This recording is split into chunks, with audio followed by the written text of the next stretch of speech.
참 생각이 나. 그때가 좀 많이 행복했나 봐. 40대로 사시면 되는 거예요. 저는 심지어 나는 10살 남짓 때부터 지금의 나랑 그다지 다른 것 같지가 않아요. 그때 생각하던 나나 뭐가 그렇게 크게 달라진 것 같지가 않거든요.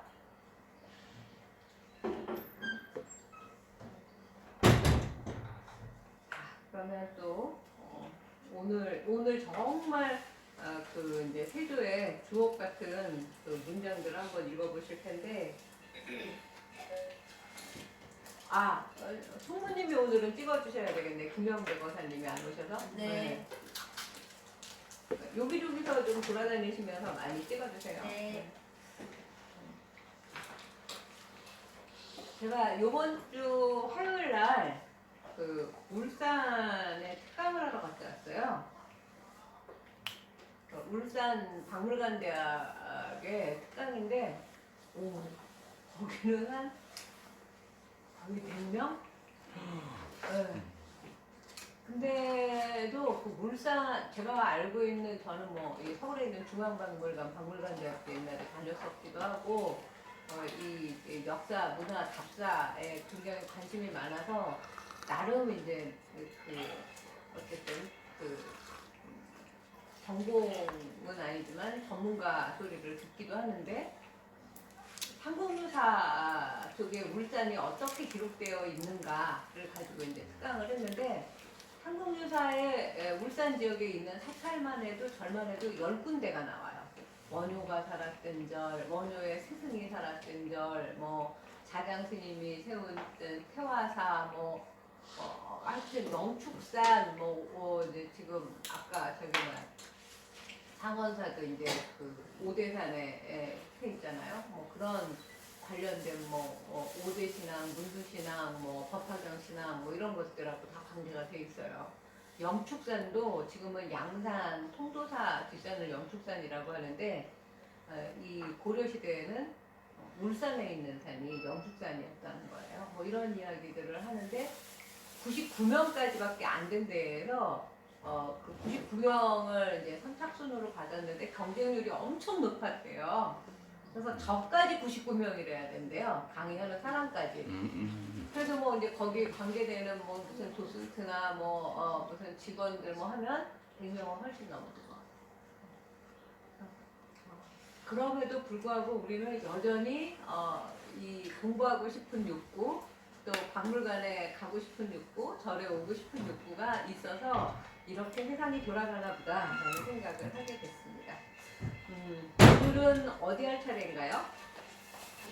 5번째 이야기, 아버지 세조가 아들을 앞세울 때, 그 이야기의 배경을 제가 아까 이 PPT로 1시간 정도 설명을 해드린 거예요. 그래서 이제 훨씬 읽기가 좋으실 텐데, 계속 앞에서만 읽어왔으니까 오늘은 뒤에서부터 읽어갈게요. 저기 박영규 거사님 읽어주세요. 네. 제목부터 읽어주세요. 5번째 이야기. 아버지 세조가 아들을 앞세울 때 석고성대를 지은 서른 수양대로 그 10년 뒤 1455년 조카 단종을 제압하고 왕위에 오른다. 그의 나이 39이요 단종의 나이 꽃다운 16이었다.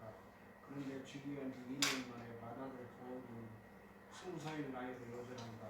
어려서부터 예절을 바르고 글 읽기를 즐겼으니 해세의 눈에 떤 의경세자 병약했다던 병세가 급격히 악화되어 세상을 떠난다. 아버지 세조는 아마도 머리를 생각치도 얻어맞은 것 같은 충격을 받았을 것이다. 어쩌면 왕위에 오르면 일어날 수많은 죽음에 대한 벌을 받는다는 생각도 들었을 것이다. 살아서 인과응보를 자식이 배신받는 것 모습을 지켜봐야 했던 세조가 느끼고 보는 세상은 결코 전과 같지 않았으리라. 아들 도홍군이 죽은 뒤 2년 만인 1459년 월인 철강 기록과 석고상대를 합편하여 수정 도파를 낸 것이 바로 월인석고이다. 네, 일단 여기까지 해주세요. 네. 그 석고상조를 지을 때 수양대군의 나이가 몇 살이라고요? 30살. 30살 즈음에 부모님 또는 어머님이 돌아가신 분 계신가요? 안 계세요? 지금 부모님 두 분 다 계신 분 손들어 보시겠어요? 충분히 한 사람밖에 없네. 제일 젊다는 거죠. 저는 45살에 어머니가 돌아가시고 아버지 지금 이제 계시는데 그때 그런 생각이 들었어요. 이렇게 엄마가 젊지도 늙지도 않은 나이에 돌아가신다는 게 어떠한 의미일까. 아마 그런 내용도 여기 어딘가에 제가 여기든지 어딘지 썼었는데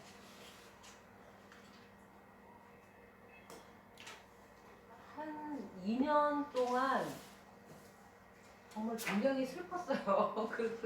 그래서 혼자 운전하고 제가 오남매 맞인데 차에서 많이 울었어요.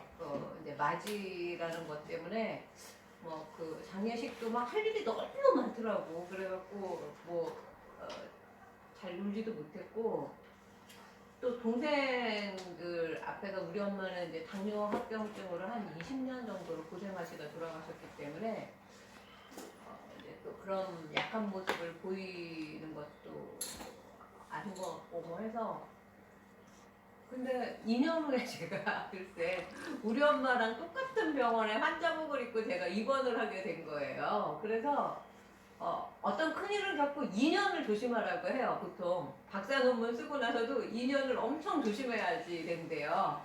그 전에 막 병에 걸려서 막 반신불수가 되든지 뭐 암에 걸려서 죽든지 막 인간이 그 온갖 자기의 그 기운 뭐 기진맥진한다고 하잖아요. 그걸 다 쓰고 나면 그 헛헛하고 허전하고 이런 것들에 자기 스스로 무너져 버리게 되는 것 같아요. 그래서 그때 이제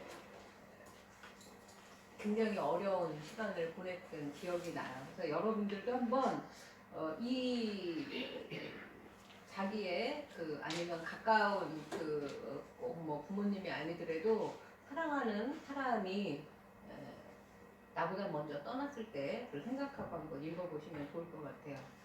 그러니까 석고상조를 지었을 때 해양대군 나이가 30살이에요. 그리고 10년 뒤에 왕위에 올라와요. 39살이에요. 내쫓은 단종은 16살이야. 이팔청춘. 그런데 왕위에 오른 지 2년 만에 그 20살 꽃다운 아들 의경세자, 도원군이 의경세자예요. 갑자기 낮잠 자다 죽어버려요. 아까 얘기했잖아요. 그 현덕왕후의 가위눌림에 죽었다고. 병약했다지만 병세가 급격히 악화되어 세상을 떠나요. 그러면 아버지인 세조는 무슨 생각을 했을까 먼저? 병약하긴 했지만 그렇게 거의 급살 맞고 죽었잖아요. 우리가 급살 맞다라는 그 욕이 있잖아요. 내 탓이라는 생각이 먼저 들었을 것 같아요. 그래서 쇠망치로 얻어맞은 것 같았을 거다. 내가 왕이 되려고 죽였던 수많은 사람들, 자기 연년생 안평대군이 그렇게 똑똑하고 그렇게 천재고 그렇게 예술가였다는 거예요. 그럼 안평대군이 강화도에서 사약받고 죽지 않았으면 또 무슨 일이 일어났을지 모르는 거예요, 역사는.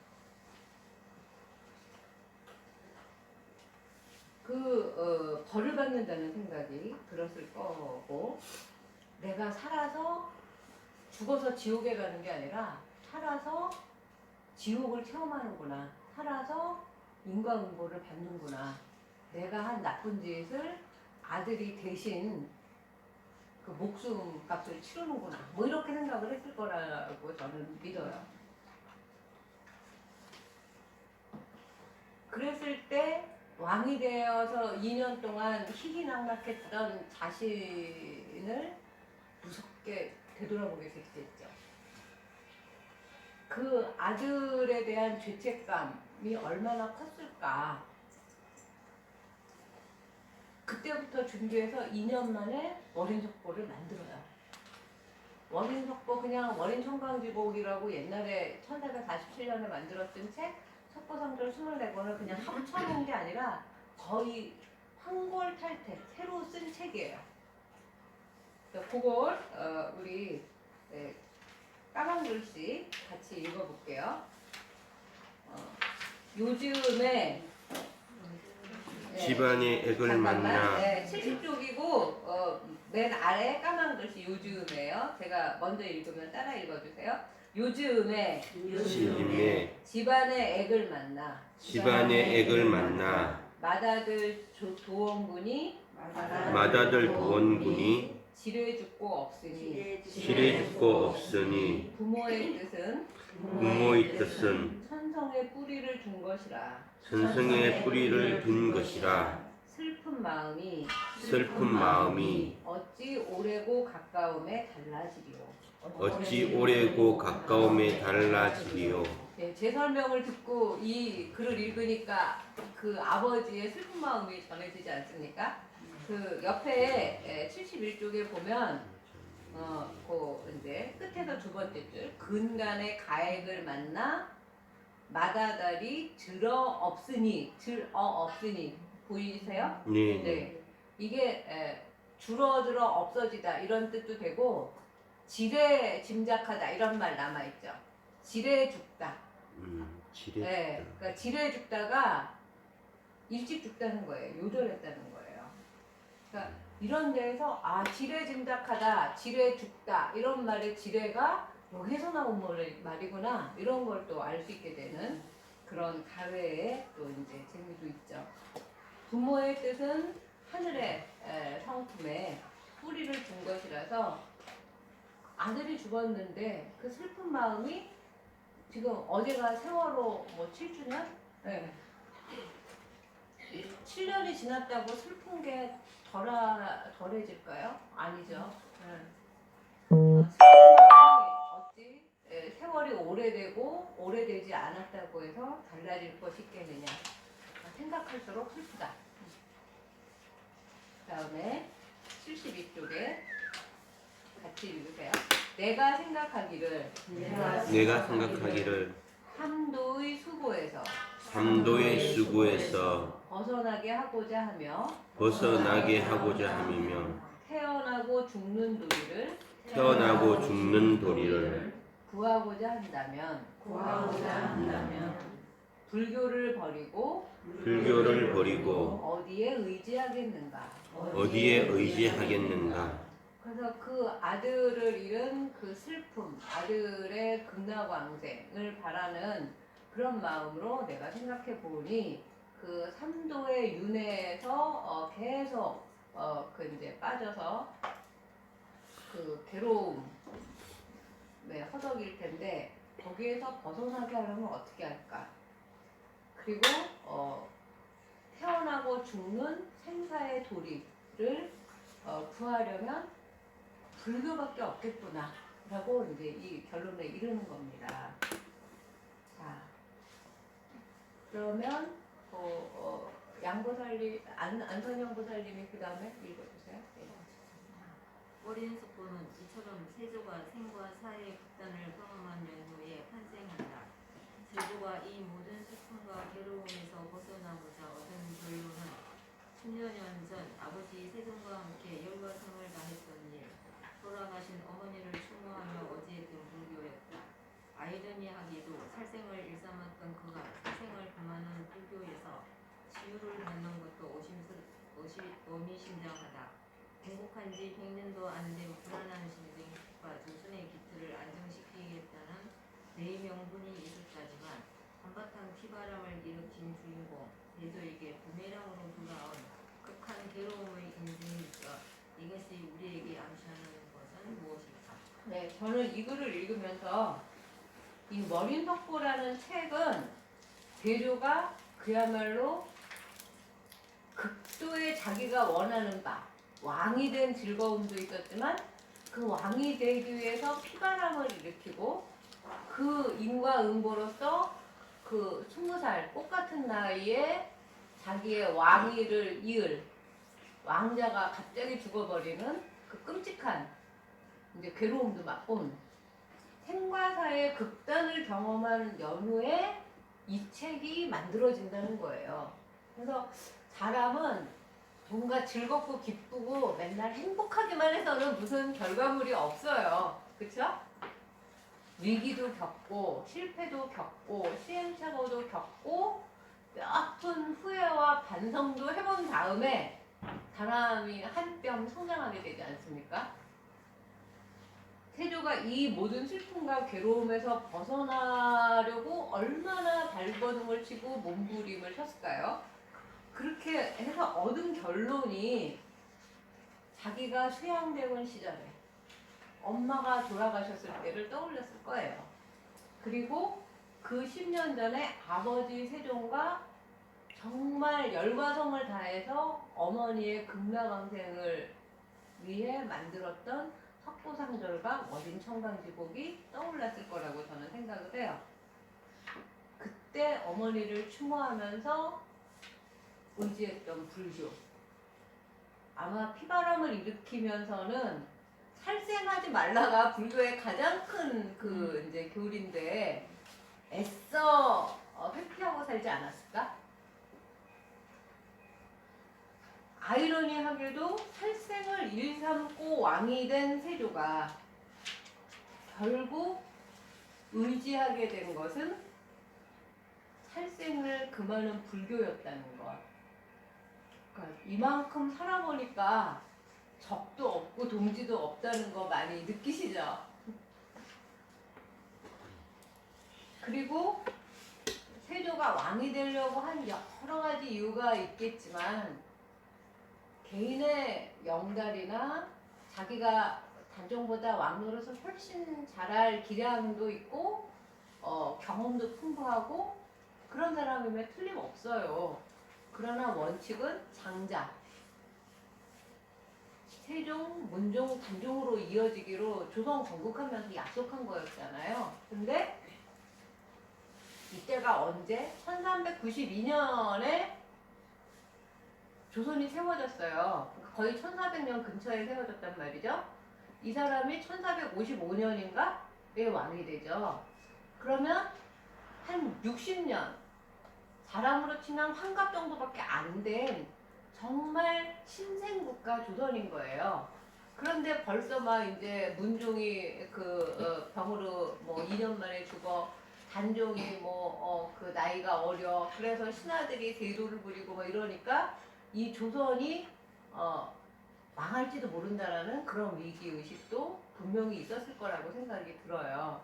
그래서 건국한 지 100년도 안 된 이 불안한 신생국가 조선의 기틀을 나야말로 안정시킬 수 있다. 그런 대의인 명분으로 왕이 되려고 하지 않았을까. 이렇게 해서 한바탕 피바람을 일으킨 주인공인 세조에게 왕이 되었어요. 부메랑으로 돌아온 것은 아들의 죽음하고 맞바꾸는 거였어요. 이것이 우리에게 암시하는 건 무엇일까? 자, 그 다음에 그 73쪽에 제가 그냥 아무 원인석거나 갖다가 이렇게 이미지를 쓴 게 아니라 거기 이거 이제 작은 글씨 석주 옆에 염호대 보이세요? 네. 요걸 제가 한번 읽어볼게요. 염호대 이월인석고난 천고 지으산 것이니 의연하야 향로에 애와쳐 더욱 스러하노라. 내가 생각하기를 이 월인석고는 천고는 돌아가신 아버지예요. 돌아가신 아버지 세종께서 지으신 것이니 의연하여 허리상자에다 이슬 노자예요. 허리 내리고 이슬 내림에 더욱 애달바 더욱 슬퍼지노라 이런 거예요. 그러니까 아버지 생각도 엄청 이제 했겠죠. 아버지, 어머니, 부모에 대한 생각, 아들에 대한 생각. 자, 그 내용을 다시 74쪽 첫 줄부터 같이 읽어보겠습니다. 대승의 가르침을 전하고 대승의 가르침을 전하고 이루어 놓은 것이 이루어 놓은 것이 비록 이미 많지만 생각하되 이 월인 석고는 이 월인 속고는 성부께서 지으신 것이니 성부께서 지으신 것이니 그때나 지금이나 다름없이 설이 오고 이슬 내림에 애달아 더욱 슬퍼하노라. 네, 조선시대 이 시대까지도 대승불교의 가르침이 고려 시대까지 불교가 국교였어요. 어마어마한 팔만대장경의 국가였단 말이죠, 고려가. 그러니까 이미 뭐 불교 경전, 불교 뭐 그 철학, 공부, 학문은 내가 안 해도 조선시대에 이루지 않아도 전하고 이루어놓은 것이 엄청 많아요. 그러나 생각하되 그 많은 불교의 책 중에서 이 월인석고는 세종이 나에게 명해서 석고상절을 짓고 아버지 세종이 월인청강지곡을 지은 거다. 그래서 그 두 권, 이 합해서 월인석고는 결국은 아버지의 명에 의해서 지은 것이니까 아버지에게로 공을 돌리는 거예요. 아버지 세종께서 지으신 이 월인석고로 말하자면 그때나 지금이나 다름없이 의연하게 설이 오고 이슬 내리면 더욱 애달파지고 슬퍼지는 그런 이제 심경이 들죠. 네. 그래서 김영실 부장님 그 다음에 네. 수많은 불교 경전 중 심사숙고 끝에 세조의 눈에 들어온 것은 아버지 세종과 함께 지은 월인석고였다. 돌고 돌아 마주한 아들과 아버지. 아들이었던 수양은 이제 아버지 세조가 되었다. 월인석고는 그러므로 1447년 처음 만들 때는 세조와 세종의 이야기였지만 1459년에는 도원군과 세조부자 그리고 세조의 조카 단종과 형 문종 부자까지 또 다른 의미에서 윤회를 생각하는 계기가 되었을 것이다. 부모, 조카, 자식이 떠난 뒤 살아남은 자의 슬픔을 이겨내고 할 수 있는 최선은 무엇일까? 아버지 세종이 이룬 업적, 그것을 잘 유지하고 발전시키는 것이야말로 아들이자 아버지기도 한 세조가 할 수 있는 속죄의식의 전부였을지 모른다. 무섭도록 자기를 바로 보는 것 정견, 그리고 돌아가신 이들의 극락왕생을 발언이었을 것이다. 책을 다시 묶으며 생각할수록 수양대군 시절이 떠올랐을 그 언제나 설이 오고 이슬 내리는 황량하고 피폐한 자기 마음 밭에서 스사삼의 몸을 떨었을 세조, 강철 같던 세조의 욕망이 한순간에 덧없음을 목도하고서 한없이 나약해진 세조에게 구원이란 아버지 세종과 함께 만들었던 어머니 극락왕생 발언, 석고상절과 월인 천강지곡 뿐이었을 것이라고 나는 확신한다. 네. 다 아까 또박또박 읽어주셔서 잘 들으셨죠? 그 수많은 불교 경전 중에 아까 봤듯이 금강경원에도 이제 그때는 안 지었을 때지만 어쨌든 금강경, 법화경 그 수많은 좋은 경전들 중에 세조의 눈에 들어온 건 아버지하고 함께 지었던 월인석고. 그래서 그 10년 돌고 돌아 수많은 그 인생 역정을 겪어서 일개 왕자에 불과했던 수양대군이 세조가 됐어요. 세조가 된 지 5년 차에 이미 맏아들은 죽어 없어졌어요. 그래서 1447년 처음 그 석고상절과 월인청강지곡을 만들었을 때는 세조와 세종의 이야기. 그리고 그 12년 뒤에 1459년에는 아들 도원군 의경세자와 아버지 세조의 이야기. 이래서 돌고 돌아 마주한다는 거예요.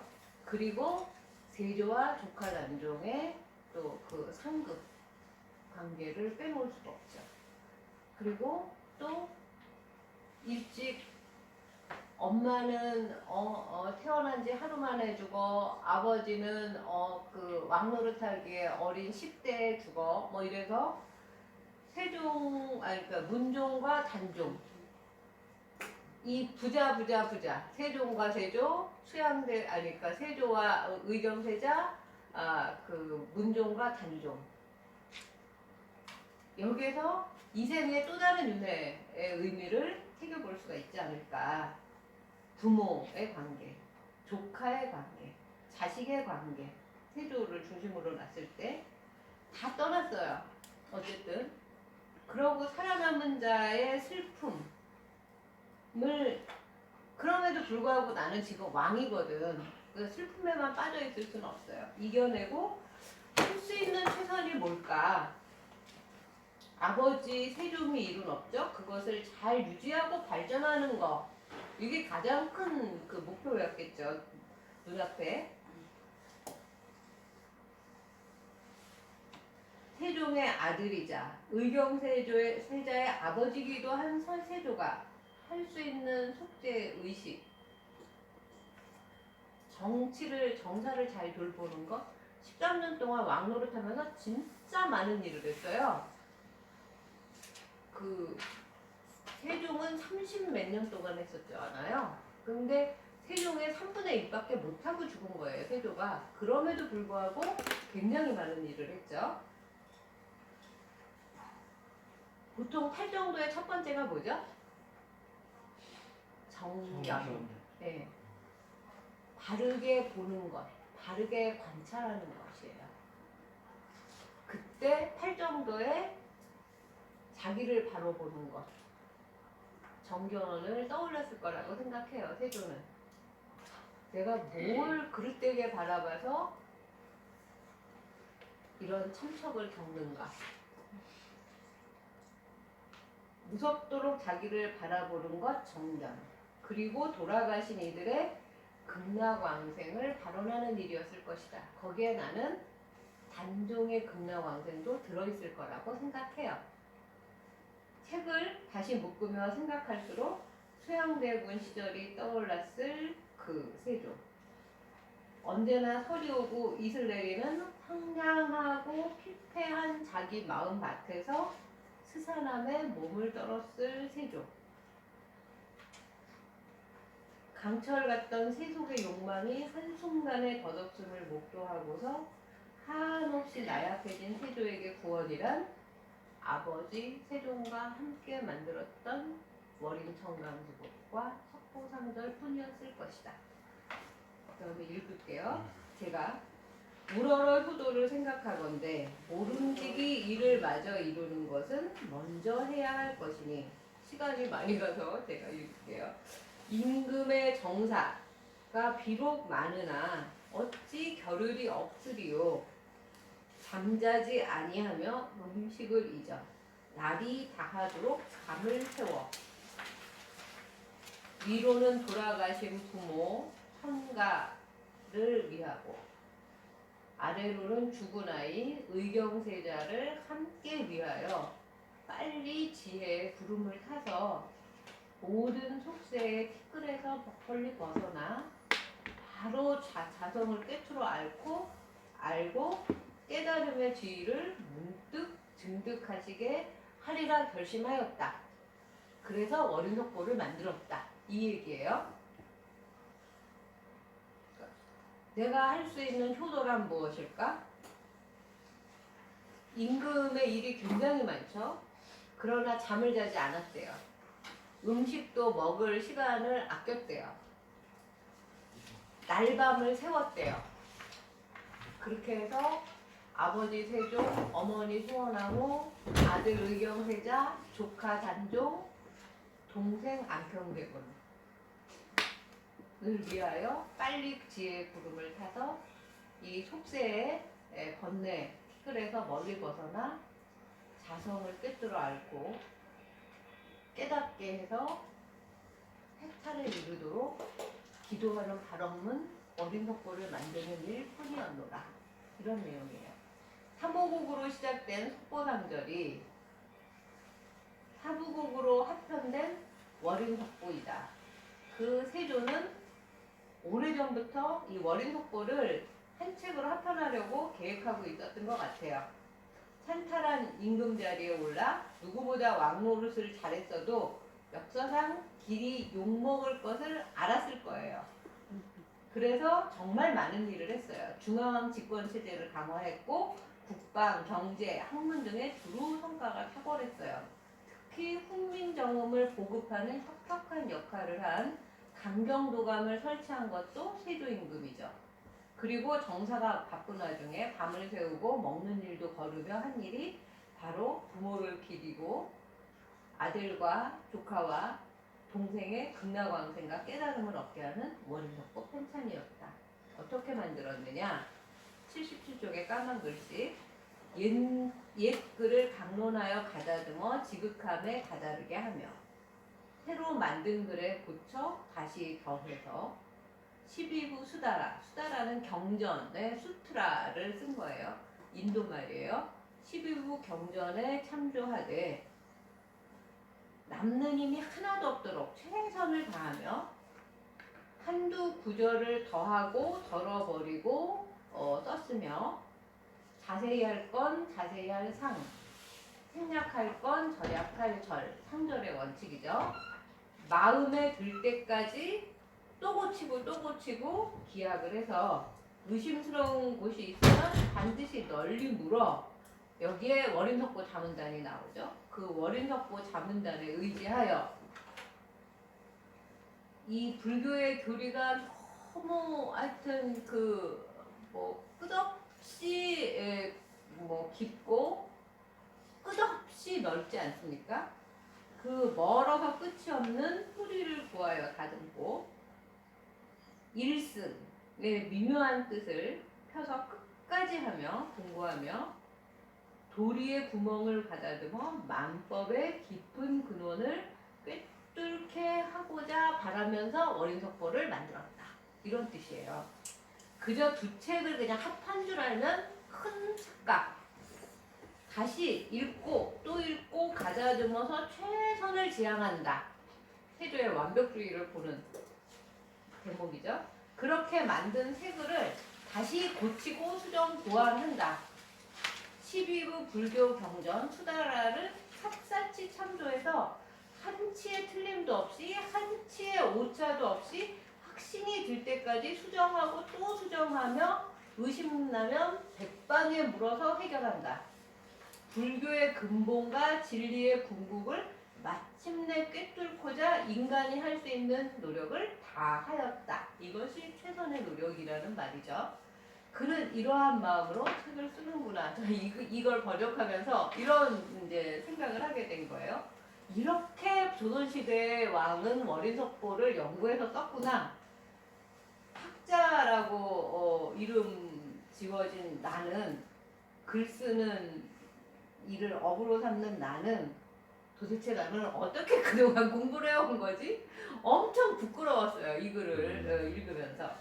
그렇게 자문을 구한 인물들이 세주 주석에 나온다. 곧 해갑존자 신미와 판선종사 수미, 판교종사 설준, 영경사주지 홍준, 회암사주지 효은, 대자사주지 지혜, 소요사주지 해초, 대선사 사지, 하결학조, 가정대부 동지, 중추원사 김소은이 그들이다.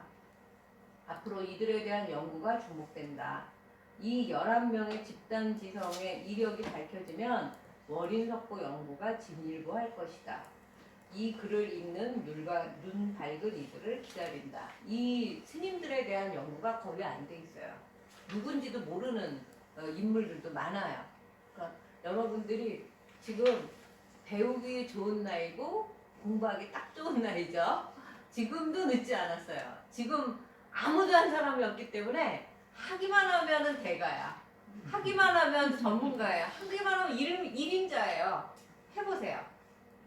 저는 이것까지 할 여가가 없어요. 세조의 육필을 읽어가다 보면 세조의 지난한 인생을 한 뼘쯤 이해하게 된다. 부모라면 아이가 아플 때 대신 아프기를 기도한 적이 있을 것이다. 그럴 때면 아이가 아픈 것이 내가 저지른 무슨 잘못 때문 아닌지 무조건 참회를 하게 마련이다. 다 그런 기억이 있으시죠? 착한 사람이건 이기적인 사람이건 사기꾼이건 그 순간만은 오직 한 가지. 내 자식이 낳는다면 무슨 일이든 하고 착하게 살겠다고 맹세해 보았을 것이다.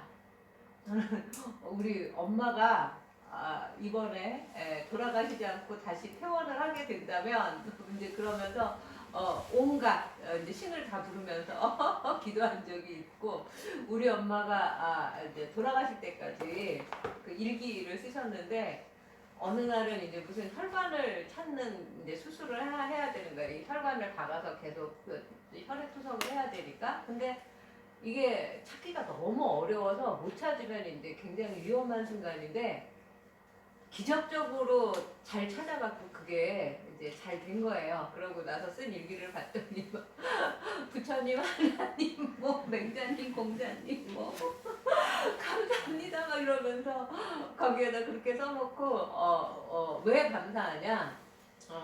내 손자 손녀들이 더 뛰어노는 모습을 볼 수 있게 해주셔서 감사하다, 이렇게 쓰셨더라고요.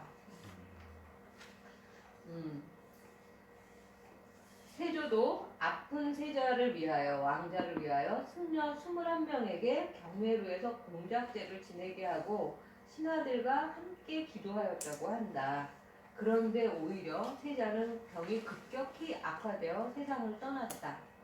내가 저지른 씻을 수 없는 죄, 단종과 사육신, 그리고 동생 안평대군을 죽이고 왕위에 오른 사실이 떠오르지 않을 리 없다. 게다가 단종의 어머니이자 형수 현덕왕과 꿈에 나타나 왕위가 그렇게 탐나더냐고 세조 자신에게 침을 뱉고 나서 평생 피부병에 시달렸다는 이야기는 연려실기술 제4권 문종편에 나온다.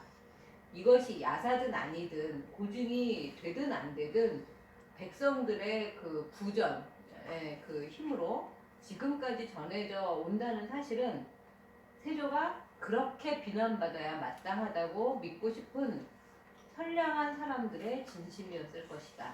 어쩌면 역사의 기록보다 부전의 힘이 역사를 지탱하고 있는지도 모른다. 어떤 대의 명분으로든 인간으로서 차마 못할 짓을 하고 무소불위의 권력을 누리게 되었지만, 어려서부터 불교를 신봉하고 정정공부를 시작한 세조는 아들의 죽음에 비로소 자신의 가장 밑바닥에서 불교라는 귀의처를 만나게 되는 것이다. 저도 불교를 학문으로 시작했기 때문에 이 불자로서의 이 뭐 도리라든지 이런 거를 잘 몰라요. 근데 이제 이 뭐 한 지금 불교 입문한 지 30년 좀 넘은 것 같은데, 이쯤 되니까 내가 얼마나 이 그 부처님의 가피를 받고 최소한 세조 임금의 가피를 받아서 이 훌륭한 책을 제 연구 테마로 삼게 됐는지 감사하는 마음이 이 글을 읽으면서 다시 한번 듭니다. 이것이야말로 아버지를 만나고 어머니를 만나고 세자를 만나는 길임을 알기에 자기의 온 마음과 그야말로 피땀 눈물로 심혈을 기울여 지극정성으로 만든 것이 바로 지금 우리가 만나는 월인석고이다. 세조의 자리이타, 스스로를 이롭게 하고 남을 이롭게 하는 것이, 나를 구원하는 일이 곧 남을 구하는 일이었다. 그리하여 월인석고는 21세기 가장 훌륭한 문자, 훈민정음과 문화를 대표하는 세계 문화유산이 되어야만 마땅하다. 네, 오늘은 여기까지 하고 이제 다음번에 이제 월인석고의 핵심, 그 월인석고의 요체, 그리고 이 월인석고를 불경삼아 발언하면 어떤 공덕이 생기는지, 이런 공부를 또 할 겁니다. 혹시 질문 있으실까요?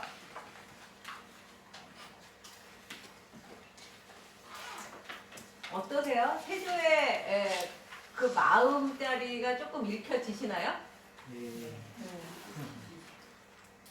자, 우리가 그냥 폭군으로만 알고 있었던 이 그 세조라는 임금 단종 조카를 죽이고 왕위에만 눈이 멀었던 호황무도한 인간 세조가 이렇게 절절하게 정말 그 임금 자리 다 떠나서 한 부모의 아들로서 한 아들을 앞세운 아버지로서 이렇게 절절하게 이런 글을 원인속보 서문에 제가 지은 거 아니거든요.